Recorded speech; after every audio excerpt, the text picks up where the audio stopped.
प्रदेश प्रारंभिक परीक्षा पीटी के हम देखेंगे पूर्व अवलोकन, ठीक है। अध्यायवार विभाजित हल प्रश्न पत्र सामान्य अध्ययन, इसमें हम देखेंगे 1992 से 2022 तक के देखेंगे। इसमें जो है भारतीय इतिहास, भारतीय राज्य व्यवस्था, भारतीय अर्थव्यवस्था, भारतीय राज्य व्यवस्था, सामान्य विज्ञान, समसामयिकी, विविध, सामान्य भूगोल, बिहार राज्य संबंधित प्रश्न, समान गणित एवं तर्कशक्ति परीक्षण। तो ये सारा क्या करेंगे हम देखेंगे, ठीक है। तो अगर यदि आप इसकी जो एग्ज़ाम देना चाहते हैं बिहार बीपीएससी की, तो आप इस चैनल से जुड़ सकते हैं और इसकी जो है प्रीवियस ईयर देख सकते हैं, ताकि एक आपको मालूम चले। अभी क्या है, सितंबर में जो है इसकी पीटी परीक्षा होनी है, ठीक है। तो आप इसकी तैयारी अच्छे से कर सकते हैं। तो ये देख लीजिए, ठीक है। तो स्टार्ट करते हैं चैप्टर वाइज। और अगर यदि आप लोगों का रिस्पॉन्स अच्छा रहे तो ये क्या होगा, रोज़ाना इसकी वीडियो अपलोड होगा। और साथ ही क्या है, जो झारखंड वाले हैं, झारखंड पीसीएस के लिए भी, झारखंड जीके के लिए इस चैनल से जुड़ सकते हैं। जल्द ही इसमें क्या होगा, झारखंड पीसीएस के लिए, ठीक है, जेपीएससी के लिए इसमें क्या होगा, झारखंड जीके से रिलेटेड आएगा। तो चलिए हम लोग स्टार्ट करते हैं। क्या है, घटना चक्र, ठीक है, समसामयिक घटना चक्र से रिलेटेड है। और हिस्ट्री का हम देखेंगे, ज्योग्राफी का, भारतीय इतिहास, प्राचीन भारत का इतिहास से हम देखेंगे। सबसे स्टार्टिंग जो है प्राचीन भारत का इतिहास है। तो ये है क्या है, किस पर पूछा गया है वो भी साथ में आएगा इसमें। तो ये रहा फर्स्ट क्वेश्चन, क्या है, भारत में पशुपालन एवं कृषि के प्राचीनतम साक्ष्य प्राप्त हुए हैं, कहाँ पर हुए हैं वो बताना है। ये जो क्वेश्चन पूछा गया था 64th बीपीएससी प्री 2018 में पूछे गए थे, ठीक है। भारत में पशुपालन एवं कृषि के प्राचीनतम साक्ष्य प्राप्त हुए हैं अंजीरा से, दम सदात से, किलीगुल, मोहम्मद से, मेहरगढ़ से, उपयुक्त में से कोई नहीं या उपयुक्त में से एक से अधिक। तो इसमें जो है क्या है, इसका मेहरगढ़ से मिला है। कहाँ से, मेहरगढ़ से, ठीक है। भारत में पशुपालन एवं कृषि के प्राचीनतम साक्ष्य प्राप्त हुए हैं कहाँ से, मेहरगढ़ से। इसकी व्याख्या हम देख सकते हैं।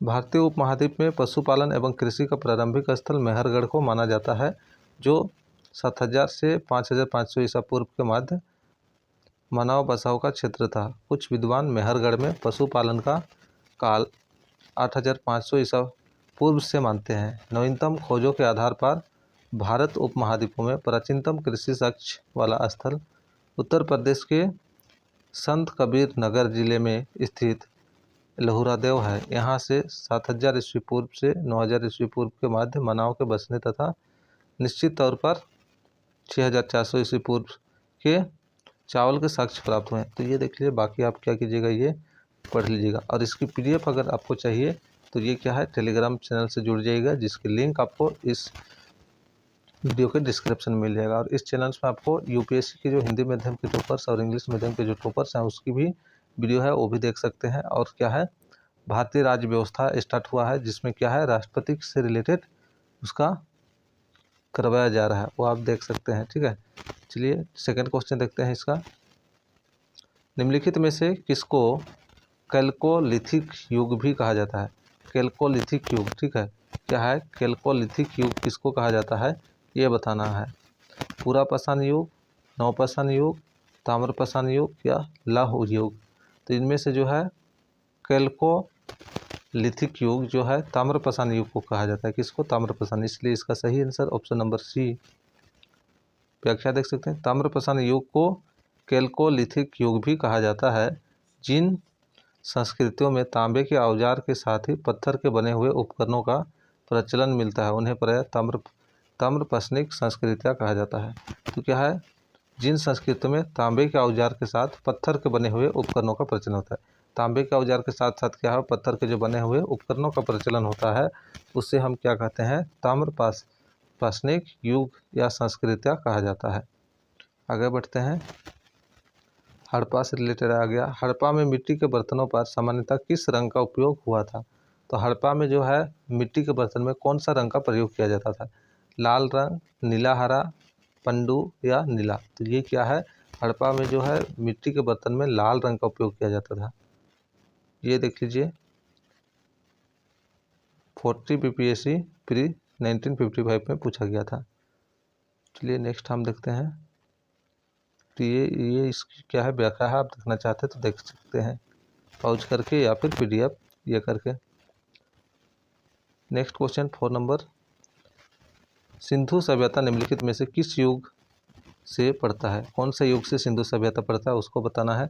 ऐतिहासिक काल से, प्राग ऐतिहासिक काल से, उत्तर ऐतिहासिक काल से या अर्ध ऐतिहासिक काल से, किसे पड़ता है ये बताना है। तो ये जो है अर्ध ऐतिहासिक काल से पड़ता है। 1994 में 39th BPSC में पूछा गया था। नेक्स्ट देखते हैं, सिंधु घाटी सभ्यता की सबसे महत्वपूर्ण विशेषता क्या है? सिंधु घाटी सभ्यता की सबसे महत्वपूर्ण विशेषता क्या है ये बताना है। पक्की ईंट से बनी इमारत, प्रथम असली मेहराब, पूजा स्थल, कला और वास्तुकला, या ई नंबर है उपयुक्त में से कोई नहीं या उपयुक्त में से एक से अधिक। तो ये जो है सिंधु घाटी की सभ्यता सबसे महत्वपूर्ण विशेषता तो थी, वो क्या थी? पक्की ईंट से बनी इमारत। जितना भी वहाँ पे जो घर थे वो सब क्या है पक्की ईंट से बने होते, पक्की ईंट की इमारत से। तो इसलिए इसका सही आंसर क्या हो जाएगा? ये हो जाएगा। और इसकी आप ये ठीक है पढ़ सकते हैं, ये व्याख्या देखना चाहते हैं तो देख लीजिएगा। 6 नंबर देखें हम, निम्नलिखित में से कौन सा एक हड़प्पा का बंदरगाह है? हड़प्पा का बंदरगाह कौन सा है वो बताना है। सिकंदरिया, लोथल, महास्थानगढ़ या नागपट्टनम। तो ये जो है लोथल, कौन सा है? लोथल जो गुजरात में है, ठीक है। तो हड़प्पा नगर लोथल गुजरात के अहमदाबाद जिले में भोगवा नदी के किनारे स्थित है। यहाँ की सर्वाधिक महत्वपूर्ण उपलब्धि हड़प्पाकालीन बंदरगाह है। तो ये आप देख सकते हैं कहाँ पे है हड़प्पा का बंदरगाह जो है लोथल, एक हड़प्पा का बंदरगाह है जो कहाँ पे है? गुजरात पे है। नेक्स्ट देख सकते हैं, निम्नलिखित में से कौन सा हड़प्पाकालीन स्थल गुजरात में है? अभी देखें लोथल ना, तो ये क्या है? लोथल में है। ये 67th BPSC देख लीजिए प्री 2022 में पूछा गया था। और इससे पहले वाला देख लीजिए 2011 में पूछा गया था, 53 एंड 55 BPSC, ठीक है, प्री 2011 में पूछा गया था। और उसी से रिलेटेड ये देख सकते हैं 67th BPSC प्री 2022, ठीक है, 2022 में पूछा गया था। नेक्स्ट हम देखते हैं 8 नंबर क्वेश्चन, निम्न में से किस हड़प्पाकालीन स्थल से टेराकोटा का हल प्राप्त हुआ है? वहाँ से टेराकोटा का हल प्राप्त हुआ था ये बताना है। धौलावीरा, बनावाली, कालीबंगा, लोथल, उपरोक्त में से कोई नहीं, उपरोक्त में से एक से अधिक। 60 एंड 62 BPSC, ठीक है, 2016 में पूछा गया था। तो ये जो है बनावाली से, कहाँ से मिला था? बनावाली से मिला था। तो इसका सही आंसर कौन सा हो जाएगा? B,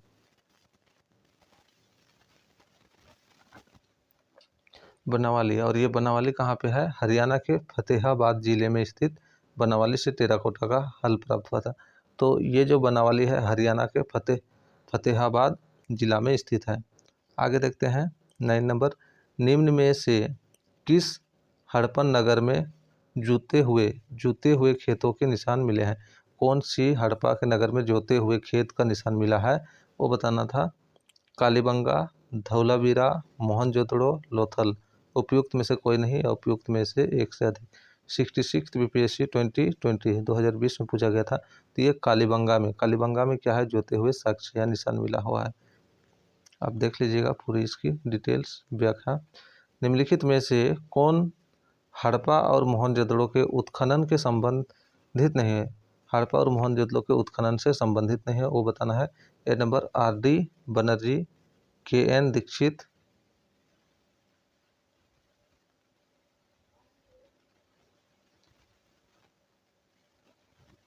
MS Vats, PA Smith. तो कौन जो है इसे रिलेटेड नहीं है? तो देख लीजिए MS वत्स तो ये थे, ठीक है। कौन हड़प्पा और मोहनजोदड़ो के उत्खनन से संबंधित नहीं थे? तो RD बनर्जी इसे उत्खनन से संबंधित थे, KN दीक्षित भी थे और MS वत्स भी थे। तो BA स्मिथ इसमें रिलेटेड नहीं थे। 56 और 59 BPSC में पूछा गया था। तो इसका डिटेल्स आप यहाँ से देख लीजिएगा, ठीक है।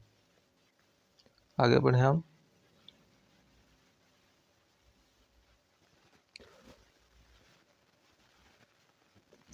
बोग जोकोई का महत्व इसलिए है कि वहाँ जो अभिलेख प्राप्त हुए हैं उनमें वैदिक देवी एवं देवताओं का वर्णन मिलता है। तो बोग जोगई का महत्व किस लिए हो बताना था। तो एक इसलिए ऑप्शन नंबर ए क्या है, वहाँ जो अभिलेख प्राप्त हुए हैं उनमें दैविक वैदिक देवी एवं देवताओं का वर्णन मिलता है। बी नंबर, मध्य एशिया एवं तिब्बत के बीच एक महत्वपूर्ण व्यापारिक केंद्र जाना जाता है। सी, वेद के मूल ग्रंथ की रचना यहीं हुई थी। डी, उपयुक्त में से कोई नहीं। तो इसका सही आंसर कौन सा है, ए है। ठीक है, तो बोग जोगई का महत्व किस लिए है, क्योंकि वहाँ पे अभिलेख प्राप्त हुए हैं, जो अभिलेख प्राप्त हुए हैं उनमें देवी एवं देवताओं का वर्णन मिलता है।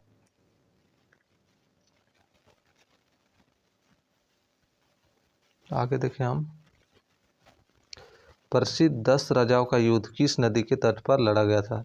10 राजाओं का युद्ध कौन से नदी के तट पर लड़ा गया था, ये बताना था।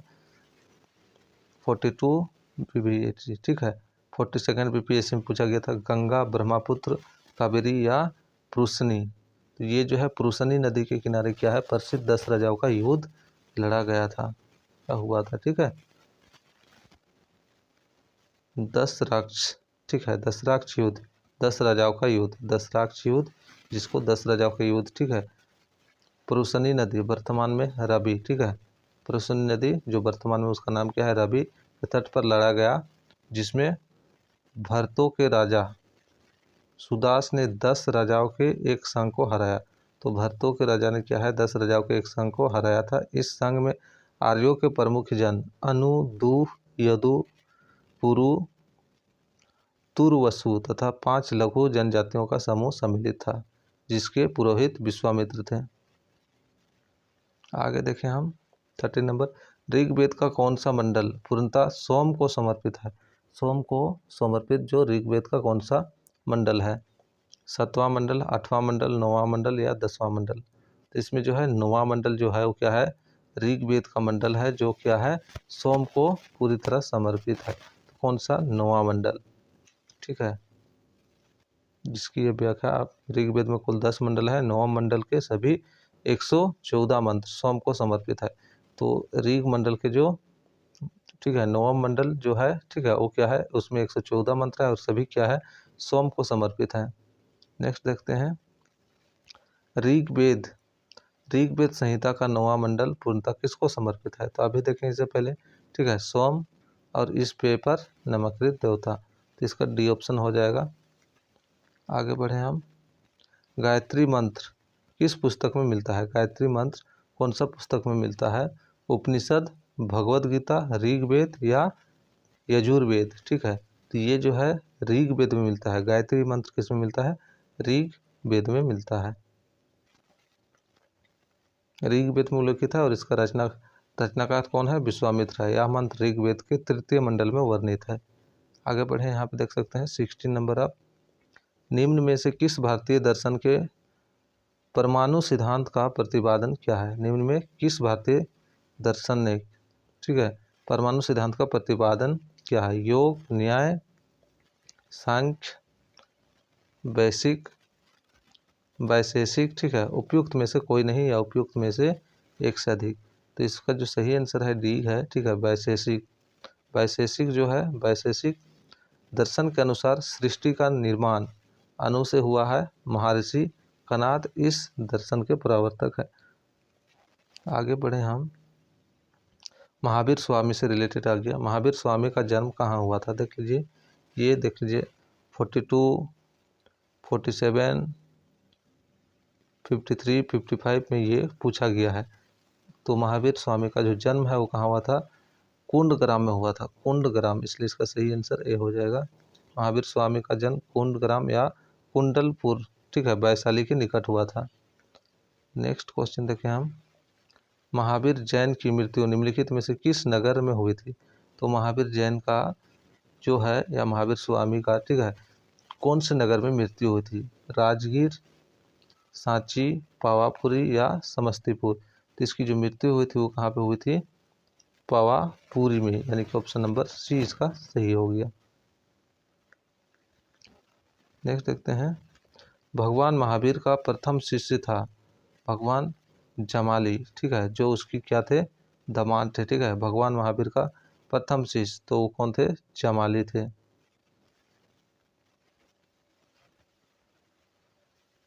तो ये उससे रिलेटेड देख लीजिए, पूरी यहाँ पे पढ़ लीजिएगा। नेक्स्ट देखते हैं, निम्नलिखित में से कौन सबसे पूर्वकालिक जैन ग्रंथ कहलाता है? कौन सबसे पूर्वकालिक जैन ग्रंथ कहलाता है? बराह अंग, बराह उपांग, 14 पूर्व, 14 उप पूर्व। ठीक है, ये बीपीएससी 40 बीपीएससी प्री में पूछा गया था। तो इसका सही आंसर जो है 14 पूर्व। 14 पूर्व में क्या है? सबसे पहले पूर्वकालिक जैन ग्रंथ कहलाया। ठीक है, इसकी डिटेल्स भी आप देख लीजिएगा इसे। और पीडीएफ के लिए आप क्या कीजिएगा, टेलीग्राम से जुड़ जाइएगा। महात्मा बुद्ध ने अपना पहला धर्म चक्र प्रवर्तन किस स्थान पर दिया? तो ये हम जानते हैं सारनाथ में दिया था। ठीक है, लुम्बिनी में, सारनाथ में, पाटलिपुत्र में या वैशाली में। तो ये इसका सही आंसर सारनाथ में दिए थे।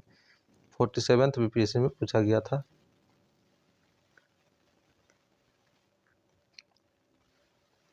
नेक्स्ट है, महात्मा बुद्ध का महापरिनिर्वाण कहाँ हुआ था? तो ये बोध गया में हुआ था ना। लुम्बिनी में, बोध गया में, कुशीनगर में या कपिलवस्तु में। तो इसका सही आंसर बोध गया। 47th बीपीएससी 53rd, 53, 55 इसमें क्या है, ये पूछा गया था।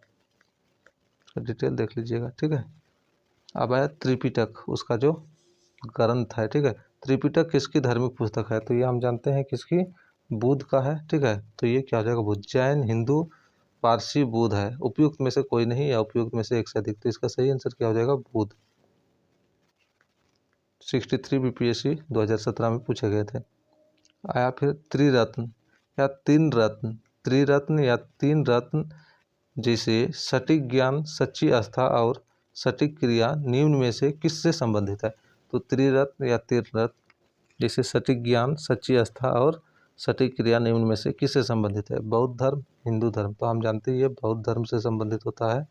ठीक है, ईसाई धर्म, जैन धर्म, ईसाई धर्म, उपयुक्त में से कोई नहीं या उपयुक्त में से एक। तो देख लीजिए, जैन धर्म में मोक्ष के लिए 3 साधन आवश्यक बताए गए हैं, जिसमें सम्यक धारण दर्शन, सम्यक चरित्र, सम्यक ज्ञान, इन तीनों को जैन धर्म में त्रिरत्न कहा गया। तो इसका सही आंसर क्या हो जाएगा, जैन धर्म। ठीक है, कौन सा, जैन धर्म। त्रिरत्न या तीन रत्न जैसे सटीक ज्ञान। तो इसका सही आंसर जैन धर्म हो जाएगा। नेक्स्ट देखते हैं, निम्नलिखित में से कौन सी बात बौद्ध धर्म तथा जैन धर्म में समान नहीं है? कौन सी बात समान नहीं? अहिंसा, अहिंसा तो दोनों में समान है। वेदों के प्रति उदासीनता, ये भी है। आत्मदमन और एक रीति व रिवाजों की अस्वीकृति, रीति और रिवाजों की स्वीकृति जैन धर्म का था। तो ये क्या हो जाएगा हम लोग का, ये सी नंबर जो है दोनों में सेम नहीं है। गौतम बुद्ध के मध्यम मार्ग का उपदेश दिया। ठीक है, गौतम बुद्ध ने मध्यम मार्ग का उपदेश दिया। वे मोक्ष के लिए कठोर साधना एवं काया कलेश में विश्वास नहीं करते थे। इसके विपरीत महावीर स्वामी ने मोक्ष प्राप्ति के लिए घोर तपस्या तथा शरीर त्याग को आवश्यक बताया। जिस प्रकार आत्मदमन, इसमें क्या है, दोनों में अलग अलग थे। 26, बोध गया में बोधि वृक्ष अपने वंश की इसी पीढ़ी का है, इसी पीढ़ी का है। तृतीय, चतुर्थ, पंचम या षष्ठम? तो ये क्या है, पंचम। बोध गया में बोधि वृक्ष अपने वंश की इसी पीढ़ी। तो बोध गया में जो बोधि वृक्ष है उसकी अपने वंश की 5वीं पीढ़ी की है। 48 और 52 बीपीएससी में पूछा गया था।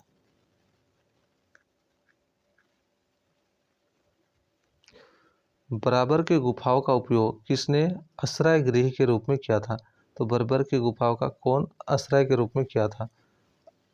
आजीविकों ने, थारुओं ने, जैनों ने या तांत्रिकों ने? तो ये आजीविकों ने किया था। ठीक है, 40 बीपीएससी 1995 में पूछा गया था। 28, आजीवक संप्रदाय के संस्थापक थे। आजीवक संप्रदाय के संस्थापक कौन थे, ये बताना था यहाँ पे। आनंद, राहुल उपभद्र, मखली गोसाल या उपाली? तो इसका सही आंसर जो होगा मखली गोसाल। ठीक है, मखली गोसाल थे। आजीवक संप्रदाय के संस्थापक मखली गोसाल थे, ये आप देख लीजिएगा। तो इसमें इतना ही, ठीक है। अगर यदि आपको अच्छा लगा तो कमेंट सेक्शन में कमेंट कीजिएगा, और इसका अगर यदि रेगुलर इसी प्रकार का चाहिए या फिर लॉन्ग वीडियो चाहिए, ठीक है, एक वीडियो या 2 वीडियो में एक एक टॉपिक कंप्लीट किया जाए, कंप्लीट हिस्ट्री को, या फिर प्राचीन भारत के इतिहास, आधुनिक भारत के इतिहास और मध्य भारत के इतिहास एक एक वीडियो में ही कंप्लीट किया जाए, तो आप कमेंट सेक्शन में कमेंट कीजिएगा, ठीक है। तो क्या किया जाएगा आप लोगों के लिए, कंप्लीट एक वीडियो में एक, मतलब जैसे प्राचीन इतिहास, मध्य इतिहास, आधुनिक भारत का इतिहास, इस प्रकार का क्या किया जाएगा, कंप्लीट किया जाएगा। उसके बाद जो ज्योग्राफी है, भूगोल है, भारतीय अर्थव्यवस्था है, भारतीय राजनीति अर्थव्यवस्था यानी राज्य व्यवस्था, ये सब कंप्लीट करा जाएगा। तो आप अगर जुड़ना चाहते हैं इस चैनल से इसी प्रकार की वीडियो देखने के लिए तो आप जुड़ सकते हैं। चलिए फिर नेक्स्ट वीडियो के साथ मिलते हैं।